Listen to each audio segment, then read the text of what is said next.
नमस्कार, मैं शिखा मिश्रा रांची से आज आपसे फिर मिलने आ गई हूँ।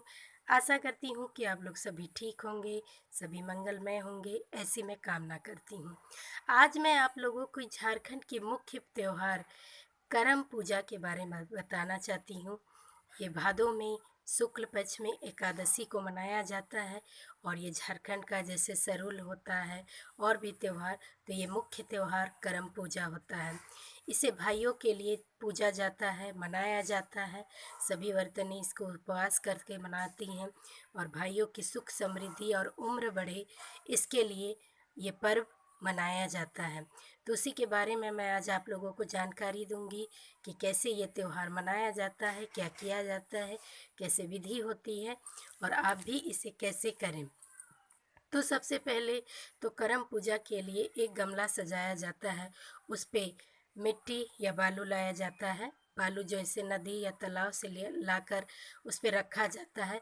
फिर उसमें जौ बुना जाता है और ये जौ की सेवा 6 दिन पहले से की जाती है और 6 दिनों तक इसकी खूब सेवा होती है। सुबह शाम पानी दिया जाता है, धूप अगरबत्ती दिया जाता है और जब भी ये जौ बुना जाता है तो गाना गाकर इसे पूरे नाच विधि करके इसे दिया जाता है। फिर सुबह इस पे पानी दिया जाता है, दीप दान दिया जाता है और किया जाता है। फिर जिस दिन आपकी करम पूजा यानी कि एकादशी के दिन, उस दिन करम पेड़ का एक डाल लाया जाता है। उस पे जिस गमले में हमने जौ बुना है उसी गमले में एक करम पेड़ डाल लाया जाता है। तो इसे एक लड़का जिसके घर में होता है वो तोड़ते हैं।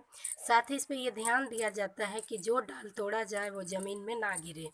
तो इसके लिए आप ऐसा ही कीजिएगा कि वो ज़मीन में ना गिरे और उस डाल को लाकर उसी गमले में रखा जाता है। फिर करम एकादशी दिन विधिवत पूजा किया जाता है। यह पूजा पेड़ पौधे पर्वत नदियाँ सभी के लिए, पहाड़ वगैरह के लिए, सभी के लिए, यानी ये पूरी पर्यावरण के लिए ये पूजा होता है। झारखंड में पर्यावरण को बहुत महत्व दिया जाता है और इसके लिए ही ये पूजा होती है। साथ ही भाइयों के लिए ये पूजा होती है। तो जितने लोग करते हैं सभी एक आंगन को साफ करके, गोबर लीप करके, जैसे गोबर अगर होता है तो अगर पक्का हो तो आप धो लीजिएगा। गोबर लीप कर गमला में जितने भी जौ बुने जाते हैं उसे रखा जाता है। उस पे पहले अर्पण से वगैरह से जो भी चिन्ह बनाया जाता है करम पूजा के लिए वो बनाया जाता है। मैं आपको दिखाऊंगी कि कैसा बनाया जाता है। जैसे कुछ लोग स्वास्तिक बनाते हैं, ओम बनाते हैं, कुछ चक्र बनाते हैं, अष्टदल बनाते हैं। तो उसी प्रकार एक चिन्ह बनाया जाता है, उसके ऊपर उस गमले को रखा जाता है। तो उसके बाद करम भगवान की पूजा करने के लिए जो भी आप मिष्ठान जैसे चावल वगैरह, दूध वगैरह से मिष्ठान उस दिन बनाया जाता है। और अगर ना पॉसिबल हो तो आप बाज़ार से मिठाई मंगवा सकते हैं। इसमें दूध से बनी मिठाइयाँ चढ़ती है, बनाई जाती है, दी जाती है। फिर करम भगवान की पूजा के लिए सभी इकट्ठे होते हैं। एक टोकरी या एक थाल में फूल सजाया जाता है, जितने भी पूजे की सामग्री हो वो चढ़ाया जाता है। इसमें करम धर्म की पूजा होती है, दो भाइयों की ये पूजा होती है।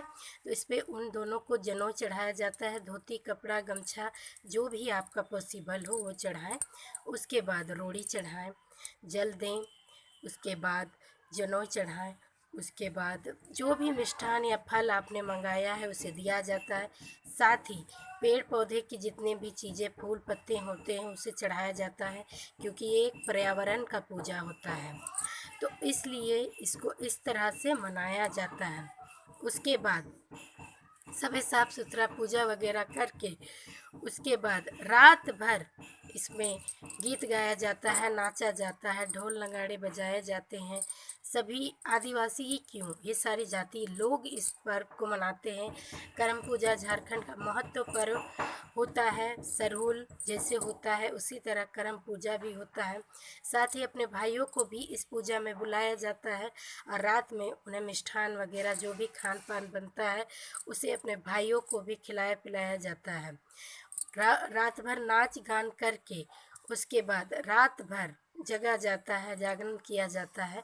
उसके बाद जिस दिन विसर्जन होता है उस दिन फिर नहा धोकर विधिवत पूजा करके फिर इसे करम डाल को ले जाया जाता है। जिस भी नदी तालाब में आप इसे विसर्जन करना चाहते हैं, तो सभी जितने लोग इकट्ठे मिलकर पूजा किए हैं, उतने लोग इसे विसर्जित करने जाते हैं और पूरे विधि विधान से विसर्जित किया जाता है।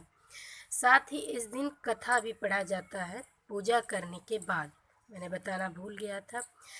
तो पूजा किया जाता है, उसके बाद कथा पढ़ा जाता है, जो करम भगवान की और धर्म भगवान की कथा होती है।